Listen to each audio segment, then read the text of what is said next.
Fala aí, meus queridos e minhas queridas. Hvordan går det med jer? Como é que vocês estão? Bom, vídeo de hoje então, como que é estudar aqui na Dinamarca? Algumas semanas eu perguntei para vocês o que é que vocês queriam que eu respondesse sobre como é estudar aqui. Eu vou responder isso mais pro final do vídeo e eu preparei um roteirozinho sobre o que eu quero falar nesse vídeo. Então eu espero que fique profissional esse negócio aqui. Vamos lá então. Bom, para quem tem uma memória ruim, eu vou lembrar que eu estudo aqui na Dinamarca, eu faço um mestrado em Ciência da Computação. Na verdade, o nome do mestrado é Computer Science and Engineering, que é mais ou menos Ciência da Computação e Engenharia. É uma mistura de Ciência da Computação, Engenharia da Computação e Engenharia Elétrica, tá? E o que eu acho de estudar aqui? A universidade onde eu estudo, que é a Universidade Técnica da Dinamarca, a Denmark Teknisk Universitet, eu falo um pouco de dinamarquês, tá? É uma universidade sensacional, tá? É um privilégio para mim estudar lá. O país possui, assim, não só a DTU, mas as outras universidades têm uma estrutura fenomenal. Você tem funcionários muito atenciosos, professores estão sempre de muito bom humor, são pessoas muito competentes, muito dedicadas. É uma experiência surreal, tá? Na universidade onde eu estudo, aproximadamente 40% dos estudantes são imigrantes. Isso faz com que você aprenda a pensar diferente. Você tem uma experiência diferente com pessoas de culturas diferentes. As pessoas têm uma maneira peculiar de resolver problemas, de pensar, de lidar com problemas. E isso faz com que você absorva esse tipo de pensamento e faz com que você aprimore a sua maneira de trabalhar nas coisas. E isso, combinado com o sistema dinamarquês, geram resultados positivos ao meu ponto de ver. Então, assim, você tem funcionários muito bem preparados na universidade e eu acho que nada mais lógico do que ter resultados bons vindos dessas universidades. Bom, para começar, o aluno tem uma liberdade muito grande na hora de montar o currículo acadêmico dele. Por exemplo, o mestrado que eu faço, que é a linha de Embedded and Distributed Systems, algo como sistemas embutidos e distribuídos, tem lá 8 matérias que o coordenador do curso definiu como sendo obrigatórias. Depois disso, então, tem mais 8 matérias que eu posso escolher à vontade, dentro lá de, 100 outras matérias que existem já no departamento onde eu estudo, que é Matemática Aplicada e Ciência da Computação. Essa liberdade, ela é muito proposta para os alunos, tá? É uma coisa que a universidade realmente bate em cima. Por exemplo, é muito comum você ver, nas primeiras semanas de aula, alunos desistindo das matérias que você está fazendo.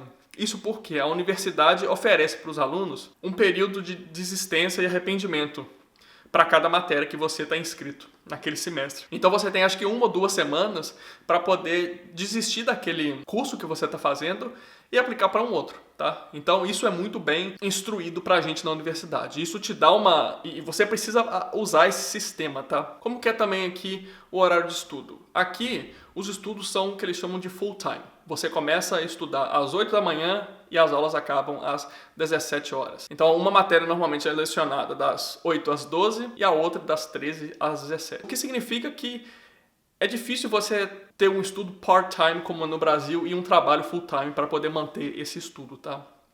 E para quem precisa pagar a universidade do próprio bolso, o valor é alto. Então, assim, não dá para você, como eu disse, ter um emprego e tentar pagar a universidade se você estiver estudando full-time. Não tem como, você não vai ter tempo. Sem contar o fato de que quando você estiver na aula, quando você não estiver na aula, você vai ter que se dedicar e estar estudando ou fazendo os trabalhos que os professores passam, tá?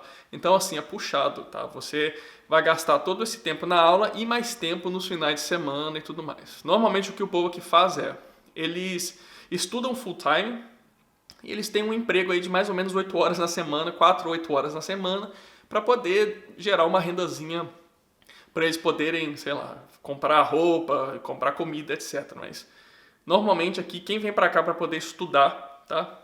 E tem que pagar a universidade, já vem com a grana toda da universidade já. Intercâmbio. Como que é intercâmbio aqui nas universidades? Em geral, é muito incentivado nas universidades aqui na Dinamarca que as pessoas elas façam intercâmbio. O intuito é de aumentar a experiência de vida e acadêmica das pessoas, tá? Afinal de contas, estudando em uma outra cultura, você tem uma maneira diferente de pensar e resolver os problemas, como eu disse, no caso aqui dos imigrantes, né? Esse processo é todo financiado pelo governo dinamarquês. Se você estuda em uma universidade dinamarquesa, você ganha o salário do estudante, tá? Isso eles já vêm, os dinamarqueses mesmo vêm ganhando esse salário aqui desde o, acho que, segundo ano do high school deles, até o mestrado. E quando você vai para uma universidade, o negócio é todo de graça também. Então, assim, é um sistema, é quase que uma farra, como diria a galera mais tradicional aí do Brasil, né? Bom, sistema de aprendizado aqui na Dinamarca, como que é? Bom, aqui na Dinamarca, a cultura em geral não é muito hierárquica como é no Brasil, não, tá? Então não existe um status em ser policial, em ser militar, em ser juiz, em ser professor, como é no Brasil e também nos Estados Unidos. Os professores aqui eles são vistos mais como tutores, guias, tá? Todos os problemas podem ser discutidos com eles e eles dificilmente vão tentar usar a experiência, os anos de ensino deles para poder te convencer de que eles estão certos e você estão errado. Então, assim, é um convívio muito respeitoso, tá? De posições mesmo, tá? Além dos mais, os professores são super calmos, tá? São pessoas muito abertas a críticas, a elogios. E isso eu acredito que contribui muito com o ambiente de ensino em geral das universidades. As provas, como é que funciona aqui? Como é que se passa nos cursos? Bom, existem os trabalhos, um relatório para cada trabalho, um exame final. A maneira como os trabalhos são aplicados depende normalmente de cada matéria. Eu já tive matéria onde vários pequenos trabalhos preparavam os alunos para um trabalho maior, assim como também já tive os outros pequenos trabalhos ao longo do semestre acumulavam meio que a nota, que eu vou explicar daqui a pouco, junto com a prova, tá? Para o aluno poder passar. Algo mais ou menos parecido com o Brasil. É um pouco parecido, tá? Os sistemas são, assim, bem internacionalizados, tá? No meio acadêmico, assim. Talvez a maior diferença para os trabalhos são que, assim, precisam dos relatórios aqui na Dinamarca. Então, você tem que fazer um relatório para todos esses trabalhos que você vai fazer. E nota, assim, que não é necessário concluir o trabalho para poder tirar total, não, tá? Eu vou contar uma história bem interessante aqui. Bom, aqui na Dinamarca, eles são bem tolerantes para erros, tá? Não é um sistema binário como acontece no Brasil, não. Você ou passa ou você não passa. Ou você tira 60%, 70%, dependendo aí da sua universidade, ou você não passa. Bom, aqui é da seguinte maneira. Você conseguir descrever no relatório de maneira concisa, tá? O porquê da solução não ter funcionado, você pode ainda assim conseguir uma boa nota. A historinha que eu queria contar é o seguinte. Em uma das matérias que eu tive que fazer aqui, a gente teve que desenvolver um circuito. A gente teve que desenvolver um aparelhinho, digamos assim, tá? A gente implementou isso em uma FPGA, quem é da área vai entender. E a ideia era que você processasse imagens através desse hardware, tá? Que seria, sei lá, pense em uma caixinha preta.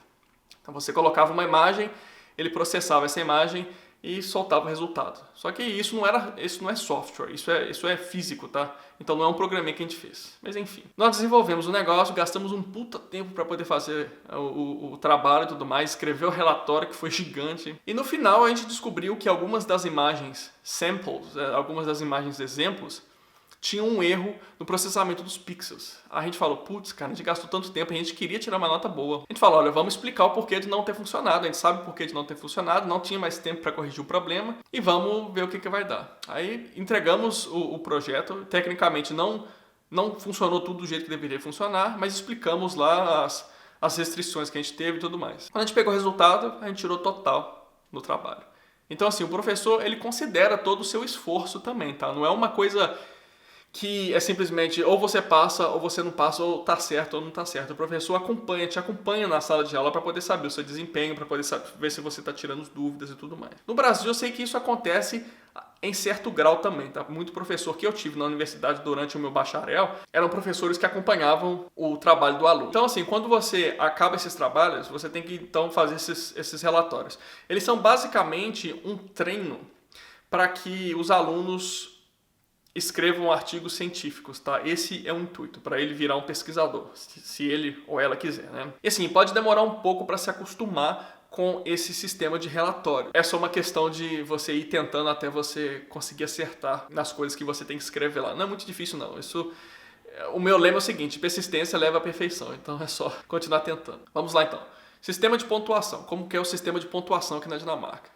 Muito interessante, saquem só. A maioria das universidades e no Brasil escolhem um tipo de porcentagem, tá? Normalmente você tem uma nota que é múltiplo de 10 e você tem que tirar 60% a 70% daquele ponto. Aqui na Dinamarca não é assim. Eles funcionam mais ou menos com base em conceitos. Você tem então os seguintes conceitos, que são números. -3, 0, 2, 4, 7, 10 e 12. Então quando você pega lá a sua prova, tá lá um desses conceitos. E eles significam o seguinte: -2 e 0 significa que você não domina o material substancialmente para poder passar. Então você é como se fosse o nosso 0. Acima disso, você passa com os seguintes conceitos. 2, que significa que você sabe mais ou menos o que você está falando. 4, você tem um pobre domínio do que você está falando. 7, você tem um bom domínio. 10, você tem um excelente domínio. E 12, você tem um completo e excelente domínio. Eu digo que é um conceito porque não é necessariamente um acúmulo de pontos, como é no Brasil. É uma mistura disso, tá? É uma avaliação que o professor faz, na verdade, sobre como você desenvolve o raciocínio usando as técnicas e os conceitos que foram introduzidos para você durante o curso, tá? Aí ele vai dizer se você está mais para um 4, para um 7, para um 10, para um 12, etc. Então, assim, é mais ou menos assim que funciona. Você pode pensar assim, pô, mas isso é muito subjetivo, cara. Eu quero saber exatamente quanto eu tirei. Eu entendo o seu ponto de vista, mas eu acho o seguinte. O ser humano não é um ser determinístico. Tá? A gente não vive em uma matrix determinística aqui, pelo menos não até o momento, né? Portanto, assim, ao meu ponto de vista, essa avaliação cai muito bem. Muita coisa é levada em consideração, sabe? Muita gente tem ansiedade, sabe, a fazer provas. Isso pode influenciar a maneira como a pessoa pensa. Se você me perguntar, a coisa mais injusta que eu acho no Brasil é vestibular e concurso público. E por que eu digo isso? Porque, no meu ponto de vista, a coisa mais difícil que existe é você demonstrar que você tem todo aquele conhecimento em tão pouco tempo, com aquela pressão que a sociedade, as expectativas que outras pessoas estão colocando em você. Tá? É meio que uma loteria com cunho de competência. Então, assim, é tanto que se você pergunta para uma pessoa que faz muito concurso público qual que é o segredo, a pessoa vai te dizer. É dedicação, é óbvio, você precisa estudar e você precisa de ter insistência. Tá? Eu nunca fui muito fã desse sistema, para ser sincero. Então, assim, voltando um pouco para a Dinamarca, eles também usam avaliadores externos para poder avaliar as provas, tá? Então, assim, normalmente quando o professor está corrigindo, existe um censor corrigindo a prova junto com ele. Outra coisa interessante que vale a pena mencionar é que existem provas orais, tá? Até para matérias de exatas, tá? Então, assim, no caso da matemática aplicada, que são a maioria dos meus cursos, o que acontece? O professor, ele te chama para a sala, aí tem lá umas perguntas com as questões, tá, basicamente. Você puxa uma e não dá para poder ver o que está escrito nelas. Aí tá lá, você vai ler em voz alta e dependendo do que for pedido, você pode usar o quadro, por exemplo, para poder explicar o seu raciocínio e tudo mais. E vai estar lá o seu professor e um censor também. Aí eles discutem qual que vai ser a sua nota e você pega a sua nota na hora mesmo. Então vamos lá. Como que é estudar aqui na Dinamarca? Bom, estudar aqui na Dinamarca, em geral, você vai precisar de fazer o seguinte, aqui não tem vestibular, tá? A maneira como funciona aqui, você simplesmente traduz o seu diploma, traduz o seu histórico escolar. Isso eu estou me baseando no fato de que você já tem o seu bacharel, tá? Você escreve uma carta de motivação e manda essa carta de motivação junto com a sua graduação, com os seus documentos para a universidade. Aí você paga uma taxa lá de, sei lá, acho que 300 euros parece, para poder ser aplicado. Se você passar, eles vão te falar, você vai pagar a mensalidade, que normalmente é paga por semestre, aí você pode tirar o seu visto e pode vir para cá para poder estudar. É óbvio, gente, que você precisa de ter inglês em nível acadêmico, ou seja, você vai precisar de tirar uma certificação.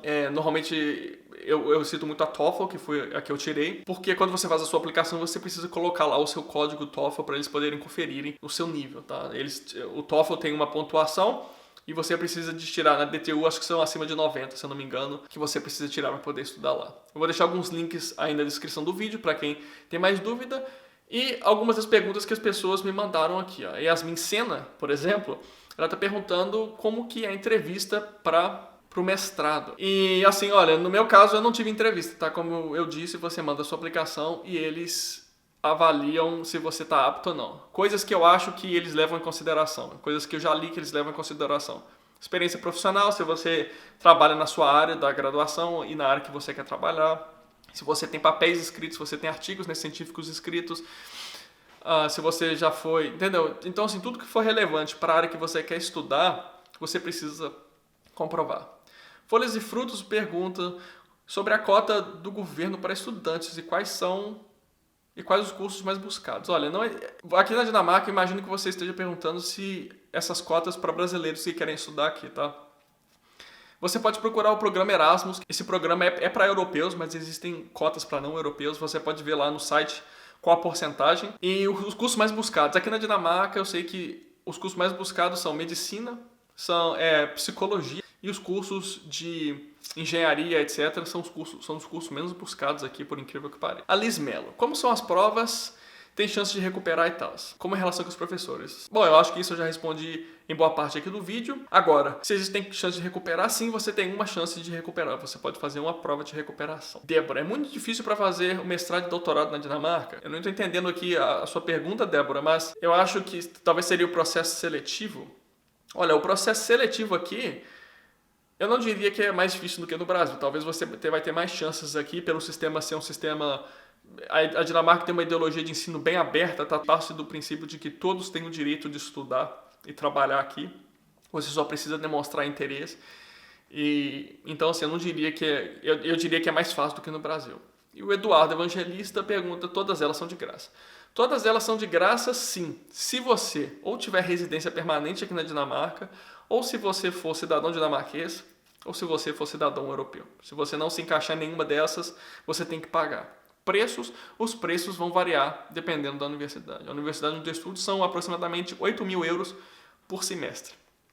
É muita grana, mas o mundo não é justo, né? Fazer o quê? E espero que eu tenha respondido a maioria das perguntas. Deixem mais perguntas aí nos comentários, eu sempre estou respondendo aí o que vocês estão perguntando, o que vocês estão comentando. E é isso daí. Aquele abraço, valeu e VCs.